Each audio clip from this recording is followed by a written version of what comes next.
happening? I don't know, A, and B, my production guy is going to have to like fix this thing because I'm so annoyed that I'm seeing that down at the bottom, but we made do. Well, so who in the world knows that I went to camp in Grand Rapids? Did you find?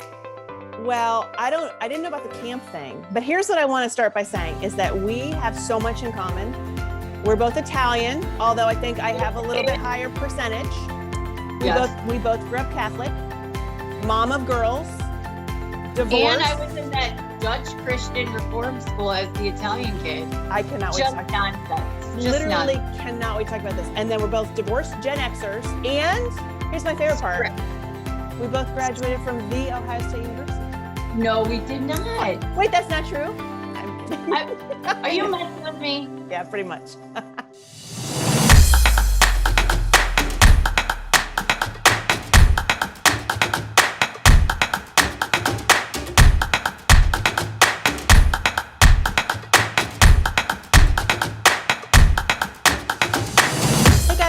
Welcome to this week's episode of Remorselessly Biblical. I have to give you a little bit of a disclaimer on this one. We had all sorts of technical difficulties before we were starting to record. I'm waiting to let you know who this guest is, by the way. You probably already know, but let me just lead into it. So I sent her the link called Riverside, which is the recording room for what we do here. And we had all sorts of issues. So she's calling me, Kerri Pomarolli, by the way. Calling me from LA. I don't know her, but I pick up the phone. I'm so sorry, I'm trying. She's like, oh, hey. So we just talked as if we had known each other because I feel like we kind of have. We've lived very similar lives. And so again, this week on the show, you guys, we have Christian comedian Kerri Pomarolli. Kerri grew up in Dearborn, Michigan, lives in LA. She tours. She's been on the Tonight Show like 27 times. I'm making up 27, but a lot of times. Former soap opera actress. She's been on stage. The woman is talented.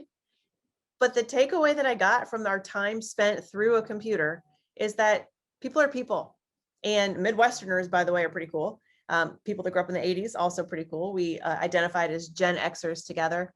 But really, we just talked. So this episode is a little bit different insofar as like there were not a lot of questions I had for her because the woman is an accomplished speaker and has a lot to say. So I guess I would just say buckle up for this one and hear our hearts as we share as if we were two girlfriends just kind of hanging out. So I don't know if there's a disclaimer about anything that I might need to apologize for.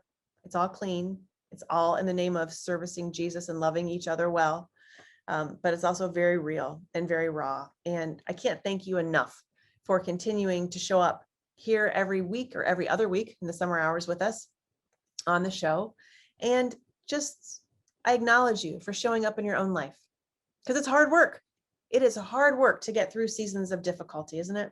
Divorce, loss, cancer, illness, setbacks, job loss, Afghanistan, world crises. God is in control. God is in control. And so thank you for being here. Thank you for remembering that.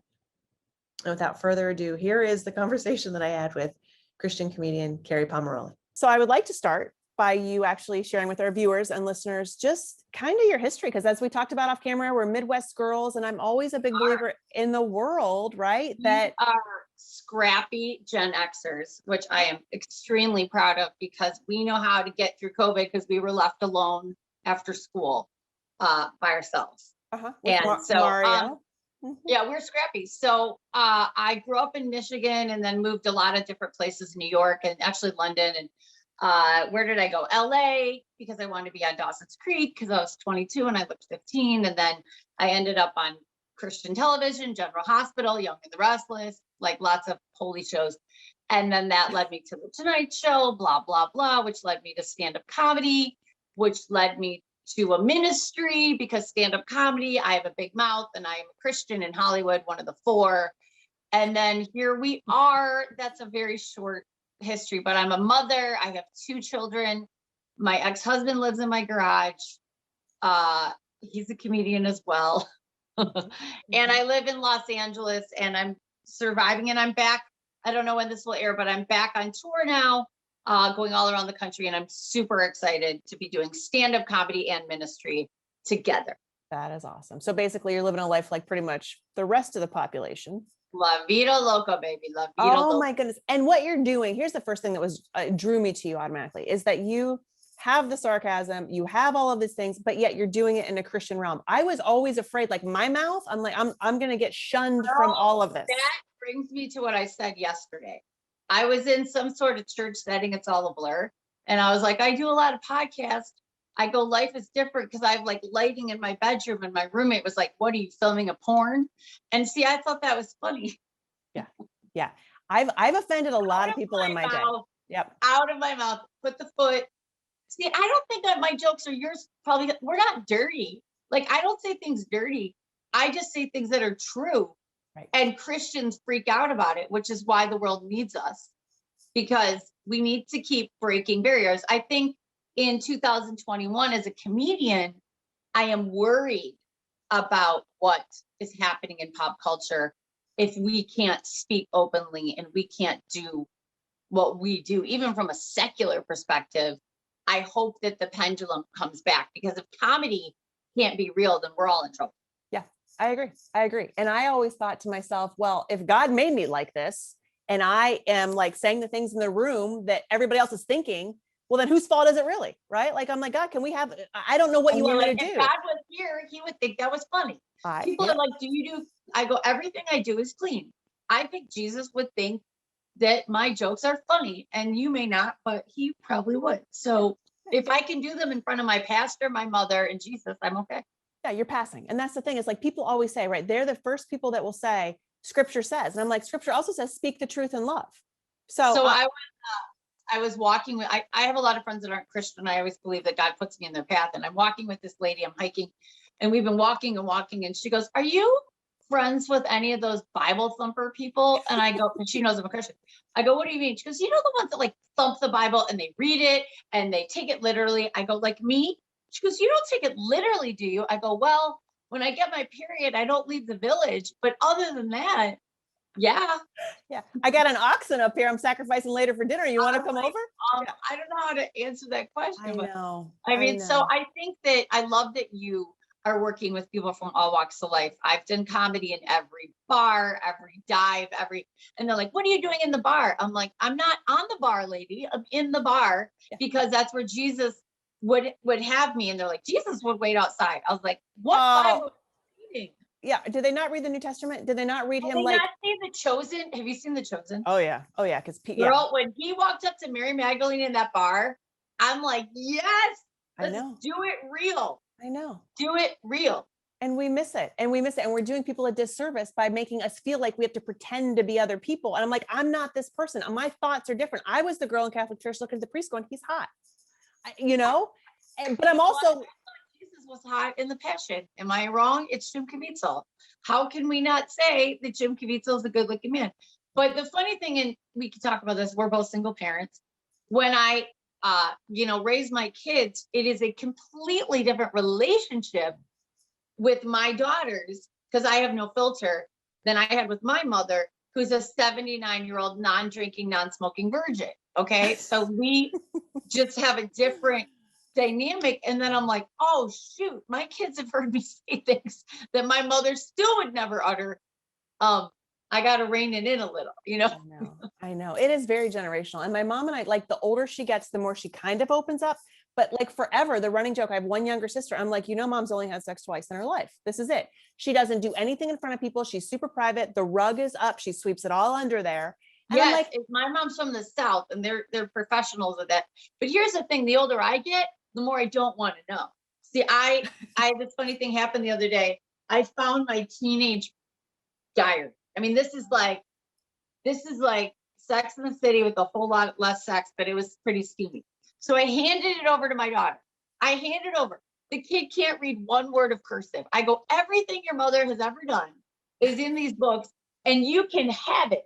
So here's what occurred to me. And I'm, all these years, I go, I think my mother read these. But I want to go to her grave and mine, never talking about it. Yep. Because if she did, that's why she has anxiety now. Okay. That's why. And that's why there's Prozac. You know what I'm saying? Yeah. I don't want to know. I don't want to know if she read my teenage stories. Oh. And you're ahead of me in the game.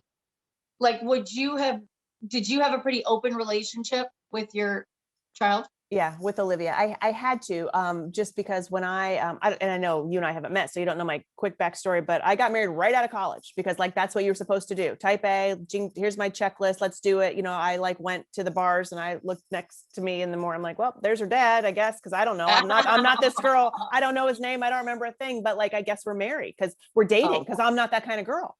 And we did get married. Preach, right? That's what I thought. And so that's how I made my decisions based on, I don't want to go to hell. I don't want to be in trouble. Like I'm a good girl. Right. So then I married him and Olivia was born when I was 23 and her dad moved us 7 hours from family and friends. I'm now in like Northwest Indiana near Valparaiso, Chicago area. And he rolls back to Ohio without us. So I'm like, okay, I'm 24. I'm a new mom, postpartum and didn't know it was. He literally left. He's like, I'm out. Yeah, he went back to Ohio. So then in the middle of all that, I'm picking up the pieces. I was diagnosed with leukemia and they said, there's no cure, you're going to die. My mind went to God. This is my punishment for getting divorced. I don't blame you. I was raised Catholic too. Yeah. I don't blame you.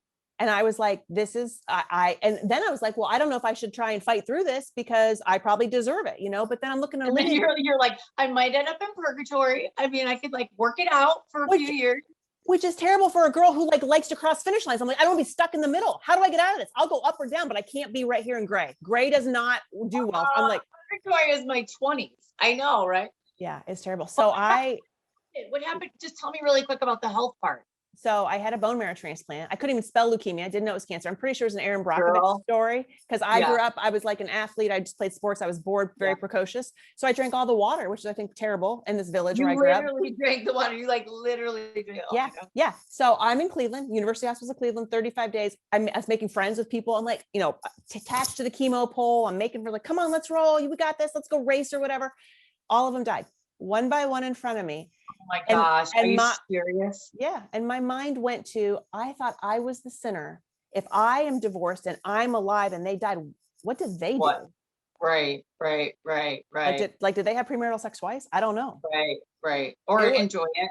Yeah. Right. Like, or say bad words or like, what's really the ranking system? I did not understand God's grace and mercy. So I went back and I got remarried a month before transplant because that's what you do. I'm like, well, till death do us part could have been Tuesday. I don't know. Sure, I'll get married. He swoops in, saves the dying damsel in distress. I'm like, whatever. Married for 12 years because I didn't want to get divorced and disappoint God again. And we had no business being married, none. But I helped raise his kids. He left me when I was 37 and I'm like, I'm just leavable, I guess. Okay. So I was never getting married again, but I am because nobody likes a quitter. And also it's like, that's just my life. My life has been. Did you find a good one? Is 3 times a charm? Is that what I need to be? So do I need to do this twice more? Is that what you're trying to say? Yeah, I could throw some. No, girl, because you and I are about the same age. I'm so old and cranky. All I want to know is like, do you have a pension and do you snore? Like, you can get your own room. Yeah. At this point in my second marriage, we don't even have to live together. I'm just like, do you like to watch The Crown? Like, do you like my TV shows? Other than that, you know. Yeah. Do you have a CPAP? These are just. Do you have I mean, like, do you have a? There's no problem. Can I be really candid with you? I don't date. I've been asked out, and I've like been, you know, I think I still got it a little bit, but I don't want to be.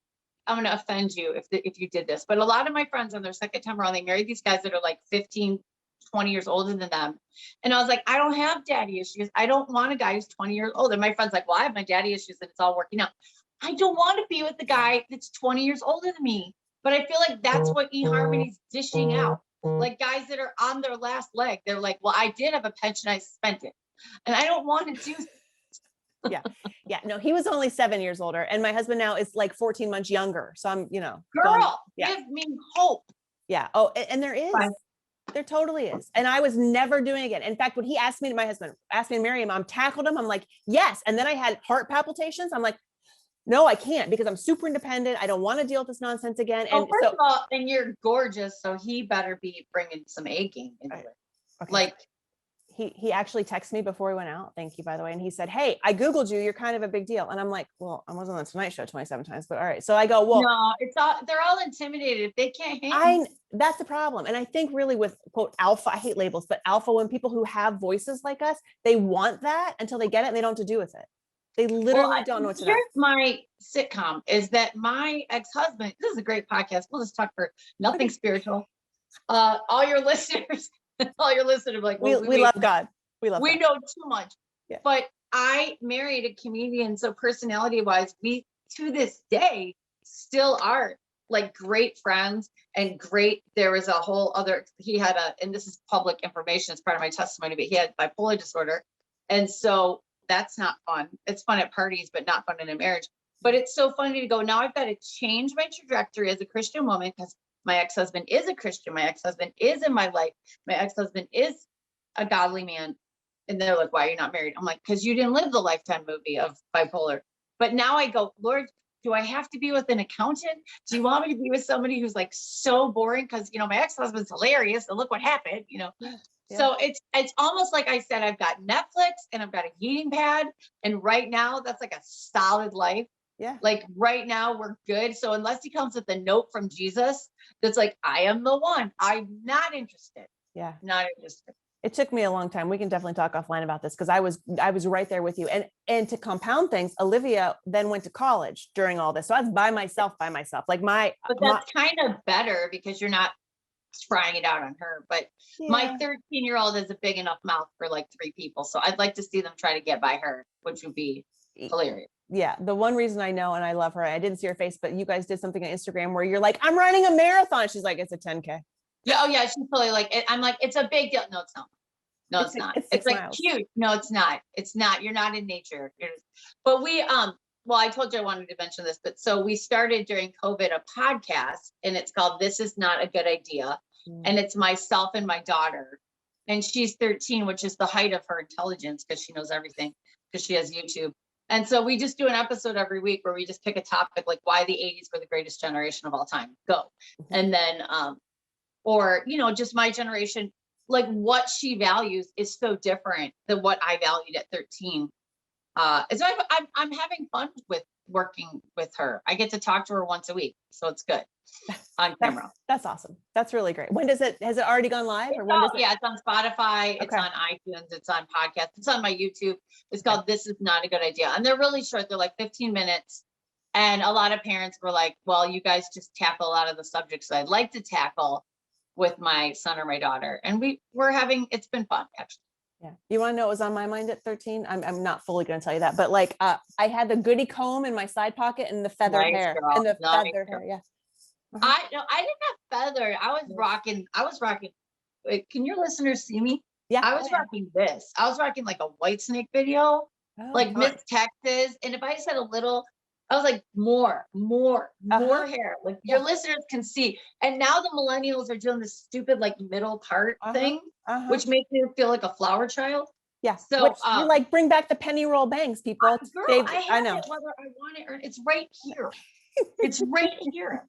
It's always there. But no, I'm very nostalgic. I've raised my kids on Christian music, but also Billy Idol and Prince. So I feel like they're very well-rounded kids. And it's a 10-year, I have a 10-year-old and a 13. And I think there's an advantage to being a single mom in certain ways. And I feel like I have a really close relationship with them by default. Do you know what I mean? I'm sure you can agree. Well, absolutely. Because, my parents are still married almost 50 years. And, me too.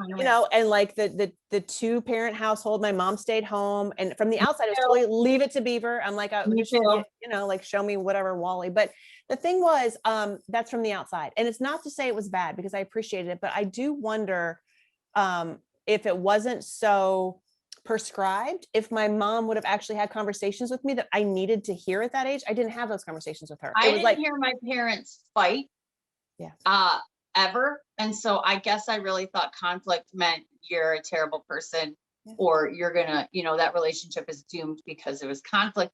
But then, so after getting out of a bad marriage, I see my parents and their quirks. I just go, man, never judge anybody else's marriage. I would take their marriage in a heartbeat. They have made it work for almost 55.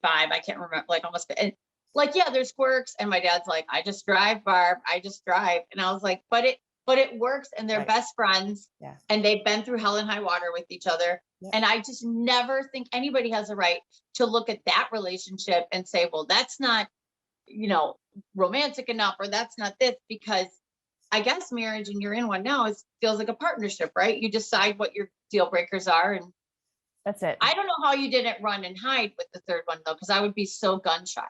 I did many times. And there are often times, if I'm being completely honest and transparent, where even in like our discussions, I revert back to that. Like, why did I think this was a good idea? And that's just, I'm learning that's a lot of me having to like tear down the wall, because I put it up in self-preservation mode. I'm like, I can't get this hurt again. And I don't know how to not be me. And I refuse to not be me at this age. But yet I am also not going to go do this dance because I don't need you. And then I'm like, that's, I got to stop and those that's words. hard when you're a single parent. If, hopefully this will be useful. Like, that's a thing, is you're a single parent and you're coming into a mixed household. How do you not put the kids first? How do you not?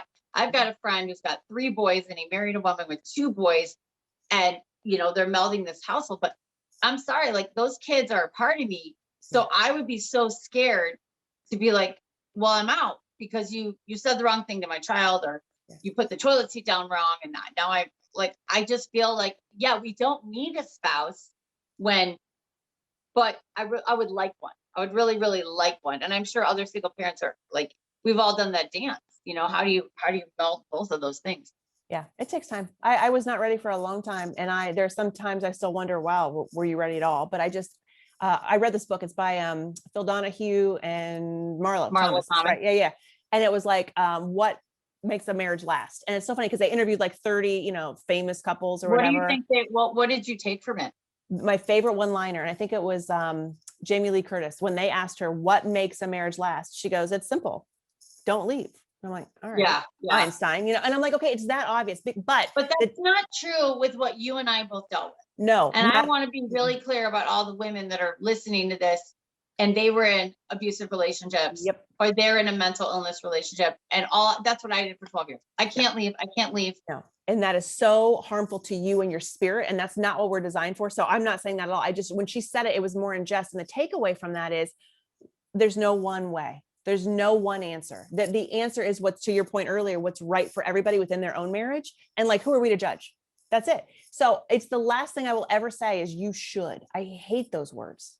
Yeah. You should. Like, no, you are a kind and loving person who is on your own journey. It's between you and God. I did a keynote one time at a ladies function, and I said, that's between you and God. And they like almost kicked me out. She's like, well, that's not what the scripture says. And I'm like, look, I'm not serving it up. What version are you reading? What translation? Like, we could go round and round about this. It's not mine to say.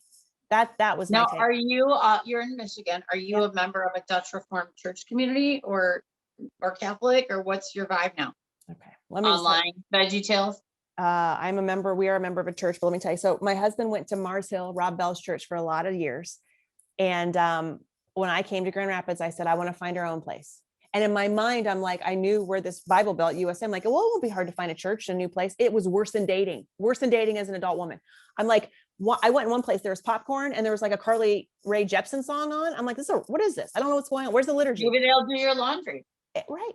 It was awful. And then I went to one that was like in a pole barn. It was like Smoke and Aerosmith. I'm like, I don't dislike this. You go in LA, you don't have leather pants for 6 weeks, like different leather pants. There's a few churches where I was like, I love you, pastor, but I don't have enough wardrobe. Like, I only have like a month and a half. I'm not kidding. Like, for real, I don't have enough wardrobe. Like, I've got 6 solid weeks of like these people were clubbing and they're rolling into church from the clubs. But that's cool, but I found that God has sent me to unlikely places where he wanted me. And so being open to that's important.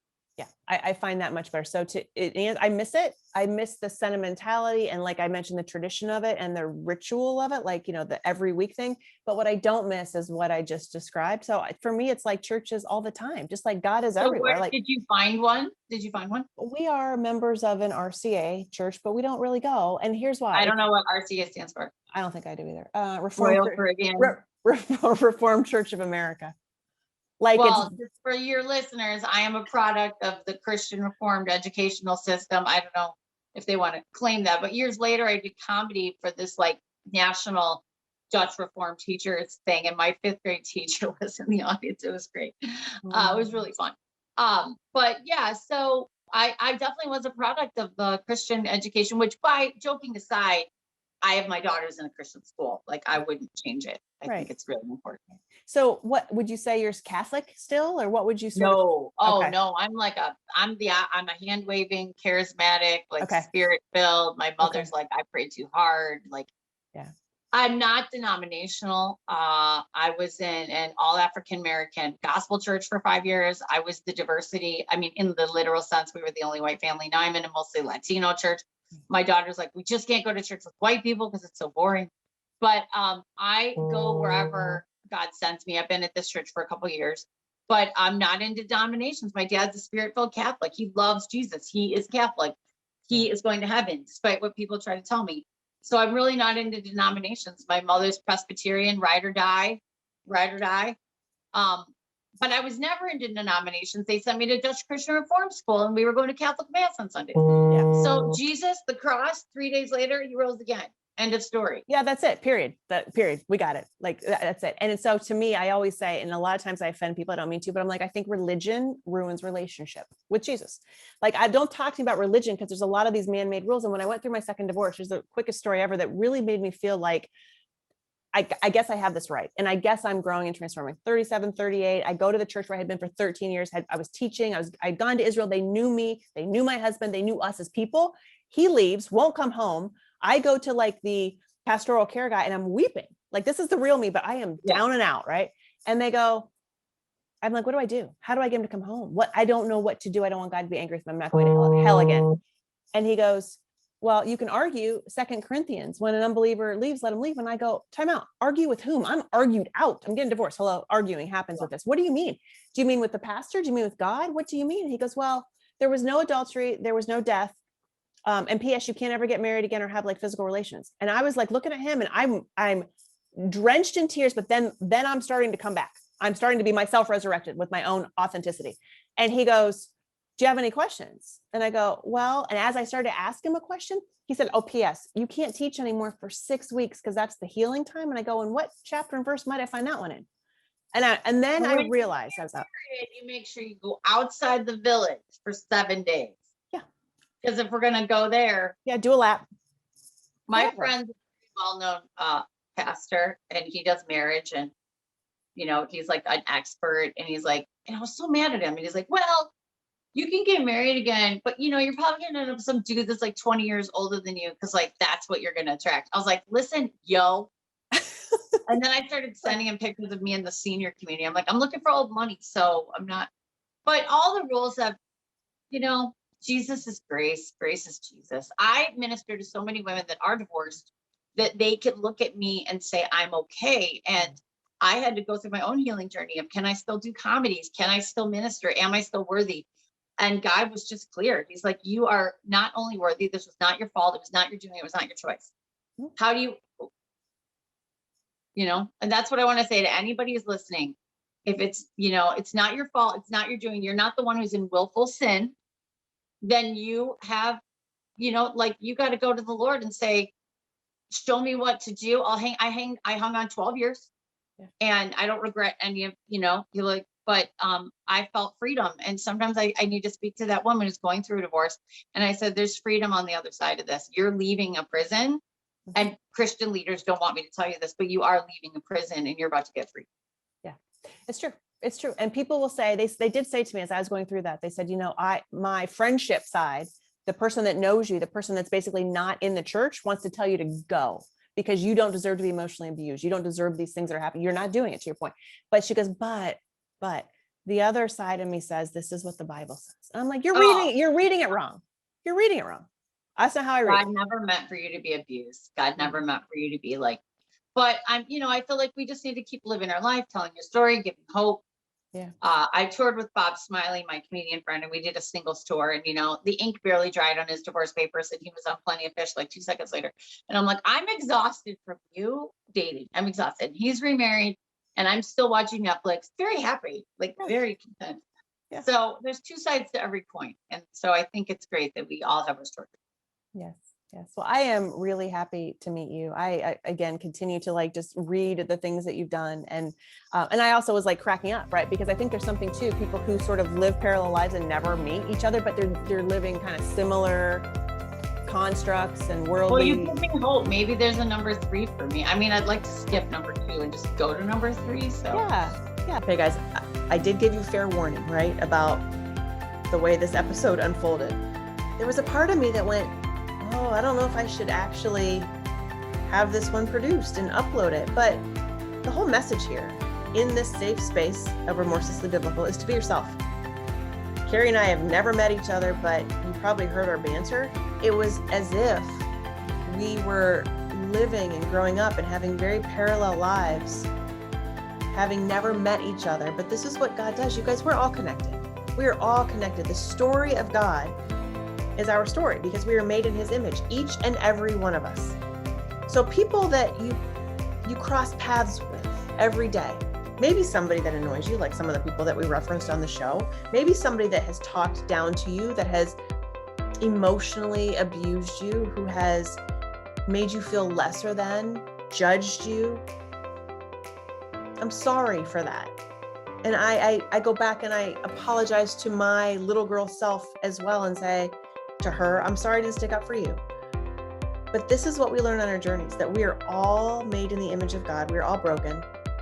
We all have hurts. We all have triggers. We all have things in our life that we didn't see coming that happened to us. So the question is, how do you keep going? And you heard me share with Kerri just some like inspiration, like, you know what? I never thought I would get married again. Some days are hard. Some days I'm like, why did I get married again? But I share that with my husband because we are honest and we love each other. Loving each other well. Love the Lord your God, all your heart, soul, mind, strength, and love your neighbor as yourself. So the Shema and love each other well. On everything else, these 2 things hang. That is what Jesus said. So he says, don't get confused. Don't let all of the other shoulds and rules get you down. Don't let those things stop you from loving God first and foremost above everything else and loving each other well. Sometimes we don't love each other well. Sometimes we are not loved well. And when those things happen, I just want to encourage you to be who God created you to be, to believe that you matter, to believe that you have worth, to believe that you are worthy of dignity because you are. So my friends, thank you as always for joining us each and every episode of Remorselessly Biblical. Remorseless means without guilt, in spite of wrongdoing. Keep showing up every day. Keep doing the next right thing. Do it without guilt, no matter what you've done in your past. That all is washed away. Jesus paid that price for us. And we get to meet people like Kerri in the course of our journeys as we keep moving forward. And we get to share and we get to say, yeah, me too. Yeah, I understand. I'm sorry you went through that. I went through something similar. God still loves you. God still loves me. We're going to be okay. So you guys, please, if I can help in any way, go to my website, bethfisher.com. I'm a certified coach. I love to coach people, helping them to get unstuck, to find out who they really are, and to get through difficult seasons and transitions in life. So thank you as always, and I will see you on the next episode. Peace.